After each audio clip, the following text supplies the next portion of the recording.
दोस्तों, Chhattisgarhi film industry में एक के बाद एक लगातार छत्तीसगढ़ी फिल्मों को सिनेमाघर में रिलीज किया जा रहा है, पर बहुत कम फिल्में यूट्यूब पर आता है। इसी कड़ी में एक बेहद ही जबरदस्त एक्शन व ड्रामा से भरा हुआ फिल्म जिसे यूट्यूब पर अपलोड किया जा रहा है, जिस फिल्म का नाम है संघर्ष एक जंग। दोस्तों, बता दें कि यह फिल्म 2024 की छत्तीसगढ़ी सिनेमाघर के लिए बहुत ही ज़बरदस्त फिल्म साबित हुआ था, जो कि एक एक्शन ड्रामा मूवी था। बता दें कि फिल्म के निर्माता बाबा देवांगन व सम्राट तिवारी जी थे।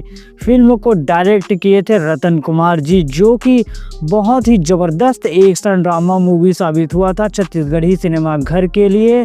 फिल्म में हमें हर्ष चंद्रा और छत्तीसगढ़ी फिल्म इंडस्ट्री के मोस्ट पॉपुलर विलन कहे जाने वाले अजय पटेल लीड में नजर आए थे। दोनों ने एक दूसरे के खिलाफ जबरदस्त एक्शन दिखाया था। बहुत ही जबरदस्त फिल्म था, जिसे छत्तीसगढ़ी सिनेमाघर में बहुत ही ज़्यादा पसंद किया गया। और दोस्तों, अब इस फिल्म को यूट्यूब पर अपलोड किया जा रहा है। बता दें कि 5 अप्रैल 2025 से सुबह 7 बजे SRK म्यूजिक यूट्यूब चैनल पर अपलोड होने वाला है फिल्म संघर्ष एक जंग।